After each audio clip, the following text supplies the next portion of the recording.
Three more transfers are in for Boston College, all of them on the line, offense and defense. Bill O'Brien is serious about switching up those spots.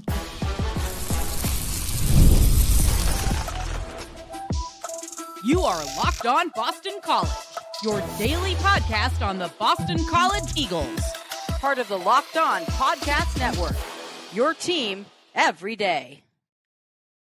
This is Locked On Boston College, your team every day. I'm your host, AJ Black of Eagle Insider, part of the 247 Network. I've been covering Boston College for over a decade. If you're looking for Boston College news, analysis, and details on your Eagles, you are in the right spot. Locked On Boston College is a free daily Boston College podcast available on YouTube or wherever you get your podcast. Today's episode is brought to you by FanDuel. The college football playoff is here, and FanDuel is the best place to get into the action all playoff long. So visit FanDuel.com to get your college football playoff profit boost every single game.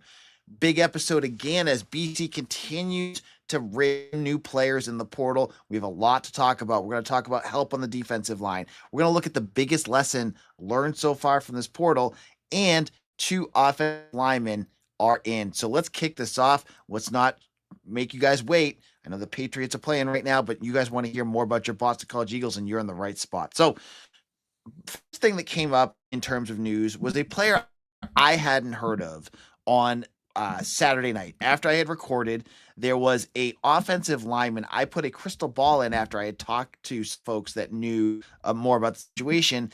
And this is an intriguing transfer. Someone I didn't know, again, I didn't know much about, but when you read more and more about him, you see BC would love to add this kid to their offensive line. And his name is Veguer Jean Jumeau. So we're going to call him Jean Jumeau for now. And he is coming from Tennessee State. Now, I don't know anything about Tennessee State other than they had a bad football team last year. But he was a true freshman last year. He has 3 more years of eligibility. And he's got 3 more years of eligibility as a redshirt freshman. So he's going to be going into his sophomore year. And this was a guy that is 6'8", almost 300 pounds. He'll get to 300 when BC gets a hold of him, I'm sure. And was one of those under the radar kind of players that played, but also had a ton of interest from other schools. Vanderbilt wanted him. There were other schools that were looking at him. Mississippi State and Oklahoma State were all talking to him, with Texas and Kansas all showing interest as well. So what does this mean? You're getting a big tackle here. This is a big boy. 6'8", good size, good athleticism, clearly something people saw a lot out of him, that they wanted to get him in, and they brought him in. So maybe he's not from a school that you're going, this is someone I want someone from Texas or Alabama or whatever. But when you look at schools that are interested in him, you see that, hey, this is a guy that, could develop into an ACC level tackle. Now, you can, at tackle, you have Pape Sai, and you have Trayvon Humphrey and Jackson. So you have 3 other tackles. This makes it 4. Boom. You're 2 deep at point. You have 4 guys right there that could go into it, plus other guys that are on your roster, right? So this is a good move for BC. I like this. I like this one a lot. I think I've liked what Kurt Anderson's done with this offensive line already. You look at how quickly this offensive line has changed. I'll talk about this in a minute, but tackle was a big, big question mark. And what was the big thing that you heard about going into the transfer portal? The tackle's expensive. Well, I don't think BC cheaped out here. They brought in 2 experienced tackles, 3. Humphrey, Jean Jumeau, and Reggie Jackson. So you have 3 guys that have played a bunch. That's exactly what you need. Additionally, brought in a second offensive lineman, a news item that I just broke just a couple of minutes ago. If you're not on Eagle Insider, you're missing it. Is that added UNC offensive lineman Jani Norwood. Now, Jani Norwood will be going into that bucket of guards that BC is bringing in. He's a 6'4" rising sophomore who played limited this season, and by limited, I mean one, and played guard in high school, played actually center and tackle. A lot of high school kids play a lot of different things. But he's another addition to your guard spot. So this one kind of came a little bit out of the blue. If you had listened to Bill O'Brien's podcast or I think it was a radio show this time, that he did with John Mita Perrell this morning, he talked about that I think he said there were 3 guys that committed, and this would be number 3. So this makes a lot of sense. And again, you're building up your guard spot. I thought, you have a couple players that can play guard. Judah Pruitt, you have Robert Smith, totally blanking on his name there for a moment.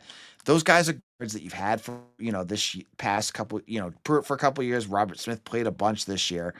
But you also are bringing in Christian Phillips, and you're bringing in the guy I just talked about, Norwood. So this is 2 more guards that you're bringing in. Norwood, again, if you're going back to you like guys from Power 5 programs, then you're going to like this. This is the second UNC transfer BC's bringing in. Javarius Green from UNC was the other one. He's a wide receiver. So I think in terms of what you need on the offensive line, you're pretty much done. You've done, and I think they've done exactly what they needed to do. They went out there, they flipped this offensive line very quickly, and to a level I didn't expect they would be able to do. When you lost Ryan McCow, Logan Taylor, Jude Bowery, Eric Doherty, you lost a lot. And then you lost some of your depth guys. I mentioned Ryan McCow. You lost Jack Funk.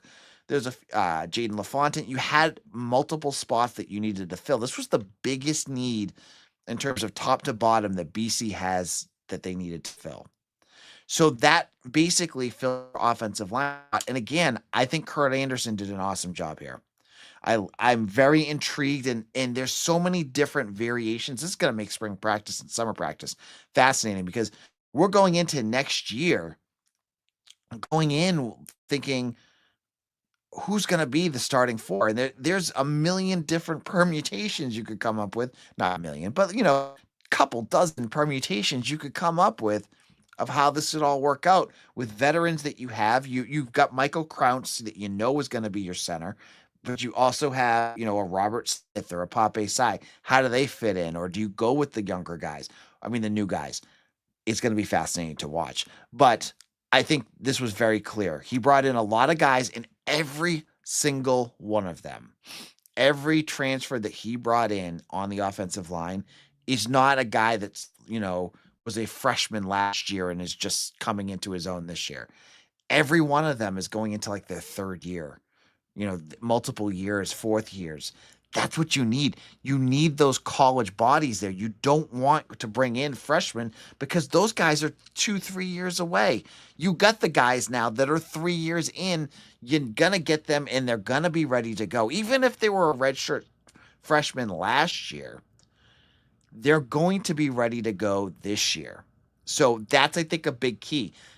These guys they've been in college weight rooms for multiple years, and they're going to be able to be ready to go. Now, in our second segment, another piece to the defense. I'm going to talk about a defensive lineman that came in from Colorado, and I'll explain who that is in just a moment.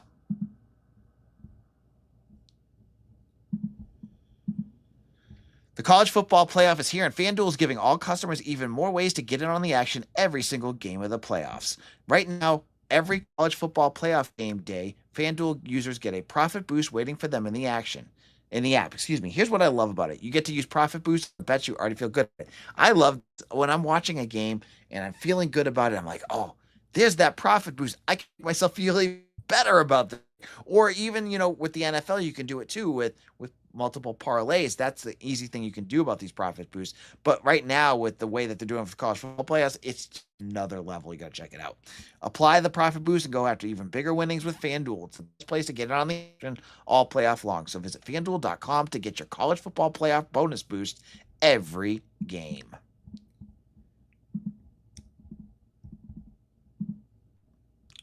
Locked on Ball College, AJ Black, and I want to tell you about our Everyday Club. If you've been listening for the last couple weeks, you've heard about it. Many of you signed up, which I love. Love to see even more of you. I'm going to have a bonus episode in your feed tomorrow morning, so make sure you're part of this, because if you're part of the all access tier of our Everyday Club, you're going to get this bonus episode where I'm going to talk even more portal talk for you. I'm going to dive deeper than I do on our flagship show.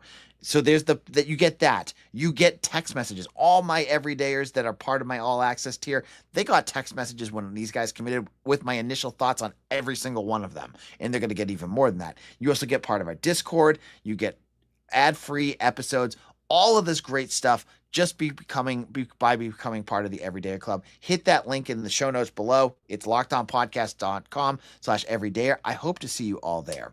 Now, let's dive into our next commitment. It's been busy. And this is a defensive lineman from the University of Colorado. And this came up on Saturday night, and his name is Christian Hudson. Now, Christian Hudson is a 6'1" defensive tackle, 300 pounds, from Daytona Beach, Florida. He was the number 37 defensive lineman in the class of 2025 and the number 49 player from Florida. He had offers that included Penn State, Iowa, UCF, Louisville, Indiana, Iowa State, and others. He was committed originally to UCF before flipping to Dion Land. So what does this kind of fit? You already landed KJ Sampson out of Florida State. This is a lineman that you knew was going to be, he's a multi-year guy. He's been here for a long time. But you can kind of track where your needs are in terms of this defensive line, because you lost Sterling Sanders. This looks like the perfect fit to replace Sterling Sanders. Christian Hudson wasn't rated as high, but had a better offer list than Sterling Sanders. And watching his film, he is a big, big man who has great, powerful hands, and really impressed me with that piece. Now, he's going to be a redshirt freshman next year. He played only, what did he play? Just like 17 snaps last year for Colorado. So he really hasn't played all that much. He's a younger guy, but again, you're replacing Sterling Sanders right here. Love this one. This was, again, under the radar. This, again, strikes to me a Kenyatta Watson special, because it's a Florida guy, someone we hadn't heard about, and a really interesting get for BC. Now, you have two defensive linemen that you've added. I assume Owen Stodmeyer is going to be coming back. He missed most of last year because of injury. You're bringing back Chris Marable, who looked really good. You lost Ty Clemens, so maybe you have room for one more defensive tackle. But what I wanted to say to kind of wrap up this thought on the defensive line is where things are at in terms of this defense. So did they completely fix every issue with the defense? I don't think so. I still have questions about that. But did they add pieces that I think will make the defense serviceable and much better? Yes. Your linebackers immediately are better than you had last year. You brought in the kid from Notre Dame and Anthony Polano, and I think that's a better mix. You brought in Chris Jones, the edge rusher / linebacker from Georgia. He's going to, and again, I don't know what Ted Roof is going to do for defense, if he's going to have three linebackers or go with the edge rushers like we've seen in years past. You have him coming in with Demetrius Ballard. I like that. You brought some safety help with Cameron Howard out of Alabama, and then Chandler Jordan, I think it's Chandler Jordan. There's so many names that are so similar. Slot receiver, slot corner from Georgia State. Where do my concerns still sit with this defense? Until they show it to me, I'm still worried about the edge rushers. Like Chris Jones, I think is going to be really good. I'm really excited about that. And so is Ballard, but I'm still kind of shell shocked from last year at how ineffective they were. And yeah, Edward Kalengi's out there, and I just saw he entered the portal for the second time in the last month because I think he's probably trying to get attention, and no one's biting yet. Um, and you lost Quintavious Hutchins, but I'm still worried about that pass rush. I'm just gonna be out there and say that I am. Uh, I am also a little concerned about the corners. You have Sayer Torrance, who just announced on Twitter or Instagram actually, that he's coming back. Great. I don't know what his injury was that ended his season last year, but I still think he's your best cornerback. I love watching him at camp last year. He was one of my MVPs. He and Jaden Skeet, who both ended up missing most of the year, were my favorite players to watch. I think he'll be good, but it's around him. You lost Amari Jackson. I don't think they brought in anybody that can be that second cornerback. So you're going to have to rely on an Isaiah Ferris, Max Tucker, or Ashton Cunningham to do that. And I'm not sure what level they're going to be able to take that. They may silence me. Max Tucker was playing with like a broken elbow or something last year. The guy's a baller, but I I stub my toe and I can't even I get my shoe on and he's tackling guys with a broken elbow. Like that kind of stuff is what you hear about, and you hope that when he's healthy, he'll be even better. There's still concerns on that defense. It's not perfect. Um, and offensively, I'll get into the quarterback talk on our special episode. I'm gonna make you wait on that one. My last thing that I wanted to shout out is people have been asking, is this it for the transfer portal? And it's not. I've been told there's a handful more announcements. So I don't think Christian Phillips has announced yet, if I remember correctly. So you have him. Hudson, who I just talked about, hasn't announced yet. And there may be another one that I'm thinking, maybe like Cameron Costman. So that might be it. There may be a few other names thrown in there too. I was told a handful. Now, if you look at the numbers, I think based off of what I looked up, they're short on, they still have a few spots. And I'm curious here, they're not a spring transfer portal for undergraduates. There is, however, a nonstop portal for graduate students. So what Bill O'Brien just said on his podcast struck me, that he wants experienced guys on his roster, and I get that. You want the older players. That's what Indiana just did, and they're beating the snot out of everyone they're playing.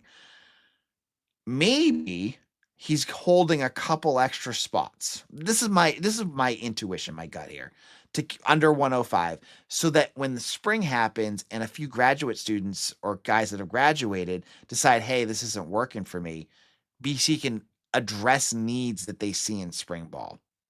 Because you can't, like, guys that are not graduates can't leave once the season starts. But graduate students, I believe, can announce at any time that they want to enter the portal. So I'm just curious because I'm looking at the numbers and I'm thinking they have like 8 spots left. I'm wondering if he's going to save those to see if there's something that they need badly that he didn't see going into camp. Like last year, we saw with linebackers, right? When you went into the season, you're like, oh, okay. Then when I went to practice and saw that like 5 of your starting 6 linebackers were all hurt, Jason Hewlett comes in. Then you get Chris Marable coming in at edge rusher because you needed to bring in some too. So you have some needs that maybe come up, and that might be what they're thinking of doing. Also, I might have been off by a couple on these numbers, and that might just be where things are at. So that's where things are at in terms of the portal. Now, in a moment, I want to talk about the biggest lesson that I've learned so far in this portal, and it has to do with the school itself. I'll talk a little bit more about that in just a moment.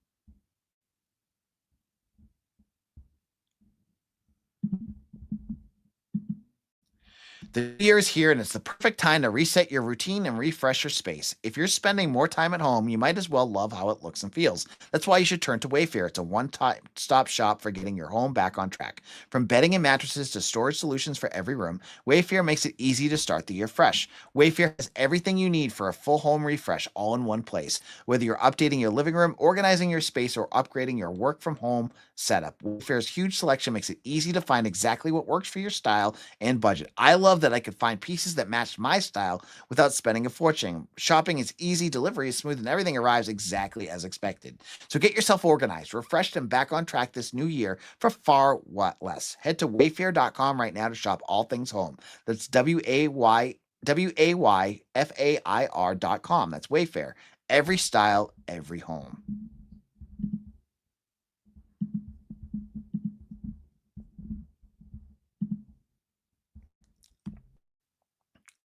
Locked on Boston College, AJ Black here, and I'm assuming all of you watching live are not Patriots fans because I know the game just restarted. But we're going to wrap things up talking about one lesson that I kind of think I've learned about Boston College in this newest transfer portal. Classes start tomorrow for BC. So most of the players are on campus. I saw Javarius Green. I saw him on Instagram saying that he was coming back. He was in Boston, and many other players are already back on campus. So my biggest lesson for here, BC, is that the Eagles are ready to try to do things differently. That this after a 2-10 season, I think you had to really hit the hard reset on this year. You there were players that you certainly wanted to bring back. Reed Harris, Turbo Richard, but at the end of the day, if their numbers were going to be so high that you couldn't get the guys that you needed to fix major other problems on your roster, then that was a big issue. You could Reed Harris is great, but you could find good wide receivers that could do what you needed to do. And they did that with Reed Swanson. At running back, I love Turbo Richard, but he's been banged up for 2 years. Could you find a running back that could do things? You did with Evan Dickens. So BC showed to me a willingness to spend in this portal.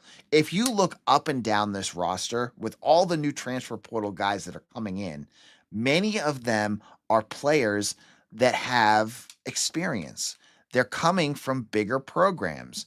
That is something BC did not do last year. And to me, I think this has a lot to do with the full rev share that they're finally using this year. And that's helping BC be more competitive in the portal. Now, was this portal class perfect? No. But you just went 2-10. Your team looked bad for most of the season, and you were not able to go out there. Like, you're going to be able to spend, but the really good transfers are not even going to look at you because your team was really bad last year. So to me, the big lesson that I've learned is that BC was willing to spend. They're going to do this. They're setting up what should be the base for this program. They reflushed. They basically hit the reset button on this roster. They blew it up. They brought in new guys, and the hope is that things are going to get better this year. If things get better, then with the money you can go out there and spend, you don't have to buy 30 transfers next year, but you can also get better guys to come in because your program will all of a sudden be more attractive. That is the philosophy that I think they're going with here. Okay. I think, there's looking at players that you thought would come in. Deuce Knight obviously was the name we talked about a lot on the show, and he ended up at Ole Miss because he's from Oxford. That happens. When you're looking at bigger names next year, you have to have the money and the profile to get them here. Right now, your money is much better. You need the profile to improve too. You can't go 2-10. So that's where I think your hope is that you've put together a roster of players in depth that will help you win football games. And I think they did that. And it seems like a newer BC. And remember, next year, Father Jack's going to be the president too. So hopefully it will continue to improve. It'll continue to get better. And that will be where things are at. Thank you all for listening. My name's AJ Black. I'll be back again tomorrow. Maybe there'll be more portal news. Maybe I will be talking about breaking down where things are at. We'll be all over it no matter what happens, and we're still waiting to hear who the running backs is going to be. We have all that waiting for you. Thank you all. Follow me on Twitter at AJBlack247. Become part of our Everydayers Club, and I'll see you all again tomorrow for another episode of Locked On Boston College. Oh, smash that like button and subscribe to YouTube before you head out. We'll see you all again tomorrow for another episode of Locked On Boston College, your team every day.